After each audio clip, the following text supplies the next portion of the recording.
Hi students, this is Priya Mahajan, your maths tutor, and once again I welcome you all on my channel Vidyalay. तो ये students आज के video में हम discuss करने जा रहे हैं जो CBSE में 4 मार्क्स में क्वेश्चन आए थे पॉलिनोमियल्स के. Okay, so let's get started with the first question of the session.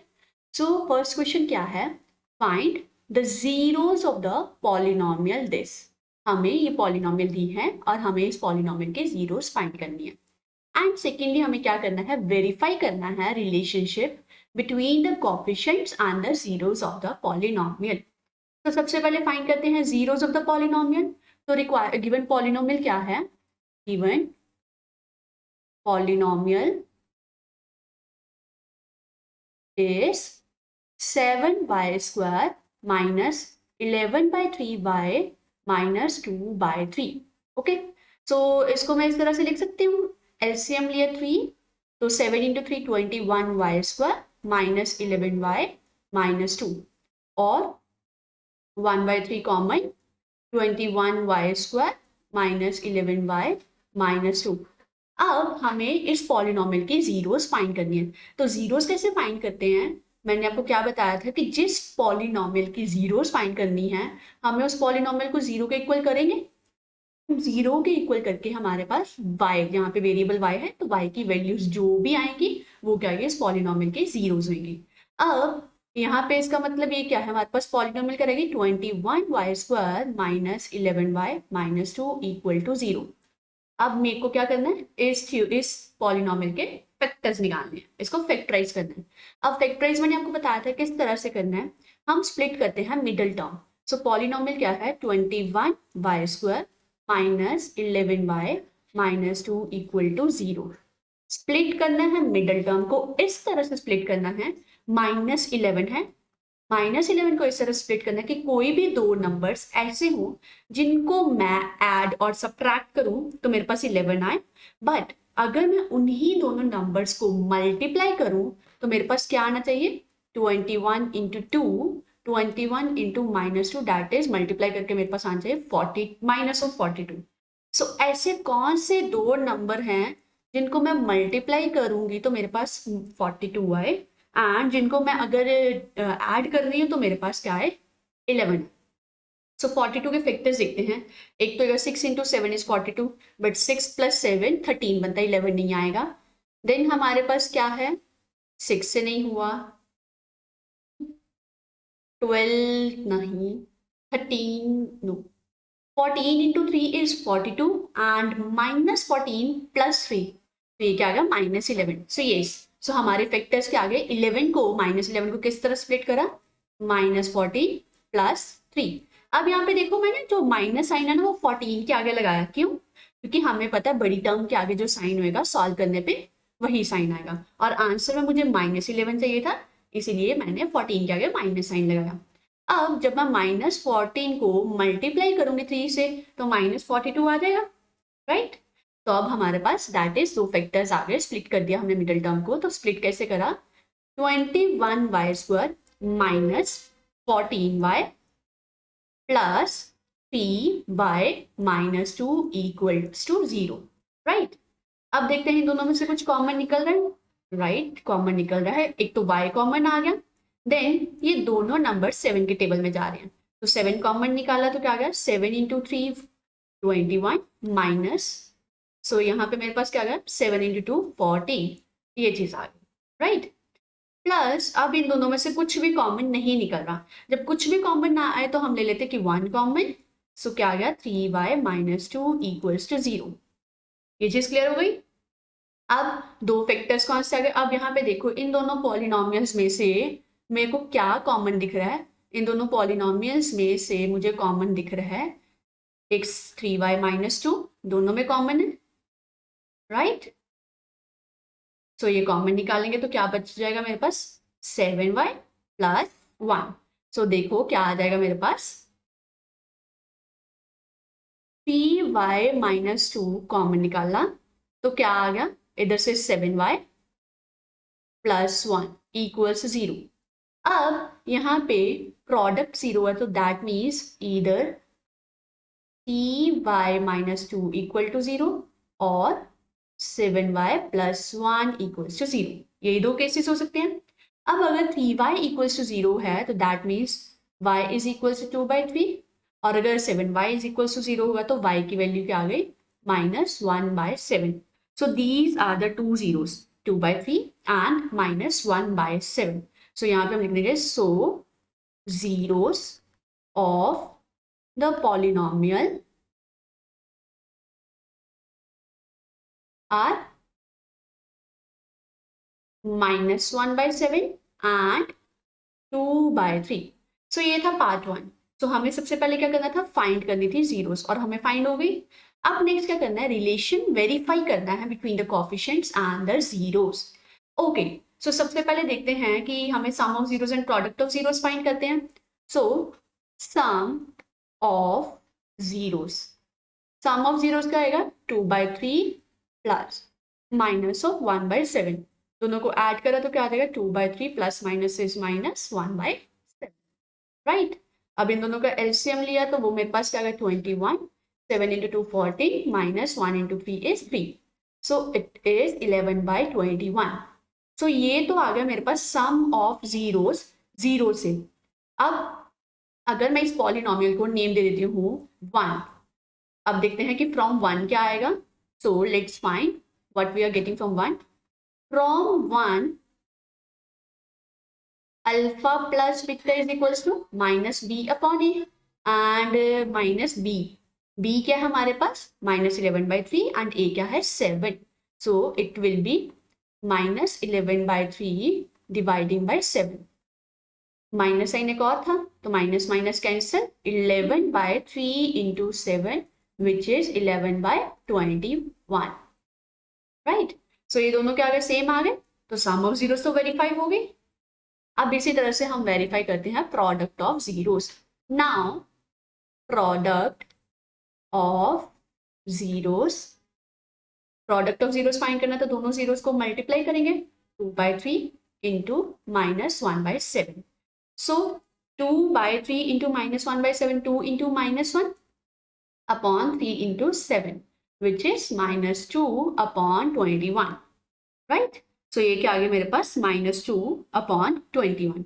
अब हम देखते हैं इक्वेशन 1 से हमारे पास क्या आएंगे product of zeros. So from 1 product of zeros is equals to constant upon a, that is constant upon coefficient of x square, c upon coefficient of x square। तो c क्या है मेरे पास, -2/3 and coefficient of x square is 7, so it will be -2/3 dividing 7 or -2/3 into 7 which is -2/21। so these two are also same। so ये हमारे पास ये भी verify हो गई, तो हम लिखेंगे hence verified। तो क्लियर हो गया कि इस तरह से हम ये क्वेश्चन करेंगे, राइट। Okay wonderful. सो देखो इस तरह से क्वेश्चन आएगा तो सबसे पहले तो हमें एक ही क्वेश्चन में दो चीजें पूछी थी। पहला तो क्या था, हमें जीरोस फाइंड करनी थी एंड देन हमें उन जीरोस का रिलेशन वेरीफाई करना था उसके कोएफिशिएंट के साथ, राइट। तो जीरोस फाइंड करी, तो जीरोस फाइंड करने के बाद हमें उन्हीं जीरोस का सम निकालना, देन हमें पॉलिनोमियल से सम निकाला, वो दोनों सेम हो गए। फिर उन्हीं दोनों जीरोस का प्रोडक्ट निकाला, देन पॉलिनोमियल से प्रोडक्ट निकाला, वो भी दोनों सेम आ गए, जिससे ये वेरीफाई हो गया, राइट। अब देखते हैं नेक्स्ट क्वेश्चन क्या है। Now question next is find the zeros of the polynomial 5√5x² plus 30x plus 8√5। अब इस पॉलिनोमियल के हमें जीरोस फाइंड करने हैं। तो जीरोस फाइंड करना है तो दैट मीन्स हमें क्या करना है, इसको जीरो के इक्वल लेंगे। तो इसको मैं अगर नेम दे देती हूँ let px is equal to this. अब इसके जीरोस फाइंड करें तो px को जीरो के इक्वल कर देंगे तभी हमारे पास जीरो आएंगे, राइट। सो px को जीरो के इक्वल फाइंड करा तो that is 5 into 5√x² plus 30x plus 8√5 will be equal to 0। Again अब हम क्या करेंगे, इसको फैक्टराइज करेंगे by splitting the middle term. अब यहाँ पे देखो मेरे पास क्या है, सम मेरे पास आना चाहिए 30 एंड दो ऐसे नंबर जिनको ऐड करूं तो मेरे पास आंसर आना चाहिए 30, बट उन्हीं दोनों नंबर्स को जब मैं मल्टीप्लाई करूं तो क्या आना चाहिए, this into this constant term into coefficient of x square. constant term है 8√5, sorry into coefficient of x क्या है हमारे पास 5√5. सो प्रोडक्ट क्या चाहिए 8 इंटू 5 40, √5 इंटू √5 5. सो प्रोडक्ट मेरे को चाहिए 200 एंड सम चाहिए 30. तो ऐसे कौन से दो नंबर्स हैं जिनको मैं मल्टीप्लाई करूं तो मेरे पास आंसर आए +200, और उन्हीं दोनों नंबर्स को मैं ऐड करूं तो आंसर आए 30. तो ये तो बहुत सिंपल है. 20 को 10 से मल्टीप्लाई करा 200 and 20 plus 30 plus 10 is 30, right. So इसी तरह से हम स्प्लिट करते हैं. तो मैंने यहाँ पे क्या लिखा, इक्वल्स टू 5√5x² प्लस 30 को मैंने ब्रेक कर दिया 20 plus 10, so 30x is equals to 20x plus 10x plus 8√5 equals to 0, right. अब इन दोनों में से देखना क्या कॉमन आ रहा है और इन दोनों में से देखेंगे क्या कॉमन आ रहा है. अब यहाँ पे देखो ये जो 20 है, 20 को मैं किस तरह से ब्रेक कर सकते हैं. 20 को मैंने लिख दिया किस तरह से, 5 इंटू 4 लिख सकते हैं 20 को मैं, राइट. तो 20 को मैंने किस तरह से लिख दिया 5√4 और 5 इंटू 4. तो अब देखो मैं क्या करूंगी, यहाँ पे मेरे पास फर्स्ट वाले फैक्टर्स में, फर्स्ट वाले टर्म्स में से मेरे पास क्या कॉमन आ गया, इक्वल्स टू 5√5x² था. तो दोनों में से मैंने 5 कॉमन निकाला और साथ में एक x कॉमन निकाला. तो क्या आ गया 5x कॉमन आ गया, 5x and with in the bracket we are left with √5x plus 5 ये बाहर आ गया था, 4x भी बाहर आ गया, तो √5x प्लस 4 आ गया. प्लस अब देखो इन दोनों में से मेरे पास क्या आ गया, यहाँ पे तो देखो मेरे पास क्या आ गया, किस तरह से हम लिखेंगे, ये 10 है. 10 को मैंने कैसे लिखा, 5 × 2 10 बन जाता है, राइट. अब इस 5 को भी मैंने 2 पार्ट्स में स्प्लिट कर दिया, √5 इंटू √5 इंटू 2, ठीक है. अब एक टर्म थी मेरे पास √5 into √5 into 2 and second term है मेरे पास 8√5. अब इन दोनों में से एक तो 2 कॉमन आ रहा है और एक √5 कॉमन आ गया. तो क्या रहेगा, यहाँ से 2√5 कॉमन ले लिया, ऐसे देखो यहाँ पे 2√5 मैंने कॉमन लिया, तो ये पार्ट कॉमन आ गया, तो क्या रह गया था √5. तो यहाँ पे आ गया मेरे पास √5x प्लस यहाँ पे √5 कॉमन आ गया था, और ये जो 8 है इसको स्प्लिट करोगे 2 इंटू 4, तो 2 हमने बाहर ले लिया था, तो बाकी क्या रह गया मेरे पास 4. सो ये क्या आ गया इंटू 4 0, राइट. अब मैंने आपको पहले भी बताया था कि ये स्टेप करने के बाद आपने चेक करना है कि जो ब्रैकेट में दोनों टर्म्स हैं ये सेम होनी चाहिए. सेम आ गई तो दैट मीन्स हमारा ये स्टेप क्लियर हो गया, ये सही आ गया. अब अगर आपको इस स्टेप में कोई भी डाउट है कि नहीं समझ आया तो आप एक बार दोबारा से देखो. हमने क्या करना था, जीरोस फाइंड करनी थी. तो जीरो फाइंड करने के लिए मैंने क्या करा, मिडल टर्म को स्प्लिट करा 2 पार्ट्स में. किस तरह से स्प्लिट करा, ऐसे स्प्लिट करा कि उन दो नंबर्स को, ऐसे दो नंबर्स में स्प्लिट करा कि उन दोनों नंबर्स को मैं अगर ऐड कर रही हूँ तो मेरे पास 30 आए, एंड अगर मल्टीप्लाई कर रही हूँ तो मेरे पास 200 आना चाहिए. सो मैंने क्या लिया, 30 को ब्रेक कर दिया 20 एंड 10 में, 20 प्लस 10 30 हो जाएगा, 20 इंटू 10 200 हो गया, राइट. फिर नेक्स्ट स्टेप क्या था, नेक्स्ट स्टेप था कि इन दोनों में से हमें कुछ भी कॉमन निकालना है, जो भी कॉमन हमारे पास आ रहा है इन दोनों में से हमें कॉमन निकालना है, ठीक है. सो मैंने क्या करा, एक फैक्टर इन दोनों में से देखा मेरे पास क्या कॉमन आ रहा है, 5 और 5 यहाँ से कॉमन आ गया, एक x कॉमन आ गया, तो बाकी मेरे पास क्या बच गया √5x प्लस यहाँ से 4 आ गया. अब सिमिलरली इन दोनों में से देखना था क्या कॉमन आ रहा है. एक तो मेरे पास मैंने क्या करा है, जब मैंने इसको स्प्लिट करा, ये स्प्लिटिंग मैंने बताई है, 10 को हम कैसे लिख सकते हैं 5 इंटू 2, 5 को फर्दर ब्रेक करा तो √5 इंटू √5 में ब्रेक कर दिया इंटू 2, और दूसरी टर्म थी 8√5. अब इन दोनों में से देखना था क्या चीजें कॉमन है, कॉमन का मतलब क्या चीजें सेम. तो एक तो देखो दोनों में √5 है तो वो कॉमन ले लिया, और दोनों ये जो नंबर्स है ये 2 के टेबल में जा रहे हैं तो ये 2 मैंने कॉमन ले लिया. अब बाकी यहाँ पे बच गया वो √5x प्लस 4. तो ये स्टेप था, यहाँ तक आपको क्लियर हो गया, ओके. अब यहाँ पे देखो हमारे पास क्या रह गया, अब हम देखेंगे इन दोनों में से क्या कॉमन आ रहा है. इन दोनों में से देखो ये पार्ट कॉमन आ रहा है, सो इसको कॉमन निकाला तो क्या आ गया √5x प्लस 4 इंटू यहाँ पे क्या आ गया 5x प्लस 2√5 इक्वल्स टू 0। अब जीरोस फाइंड करने हैं, दो नंबर्स का प्रोडक्ट 0 है, तो that means either √5x plus 4 equal to 0 और 5x plus 2√5 equals to 0। Right, ये चीज क्लियर हो गई। अब अगर ये √5x प्लस 4 इक्वल्स टू 0 है, इम्प्लाइज √5x इक्वल्स टू -4 और यहां से क्या आ गया मेरे पास, x की वैल्यू क्या आ गई -4 upon √5। x is equals to -4 upon √5। अब यहाँ पे देखो मेरे पास x क्या आ गया -4 अपॉन √5। आपने यहाँ पे एक और स्टेप देखना है, डिनोमिनेटर में कभी भी रूट वाली टर्म नहीं होनी चाहिए। अगर आ गई है डिनोमिनेटर में रूट वाली टर्म तो हम इसको रैशनलाइज कर देंगे सो दैट ये स्क्वायर रूट वाली टर्म न्यूमरेटर में शिफ्ट हो जाए। तो रैशनलाइज करने का मतलब हम इस टर्म को √5 से मल्टीप्लाई एंड डिवाइड कर देंगे। राइट, अब अगर देखो स्टूडेंट्स, अगर आपने पेपर में यहाँ तक छोड़ दिया ना, नहीं आगे सॉल्व करा, तो आपका हाफ मार्क कट हो जाएगा, डेफिनेटली कट होगा।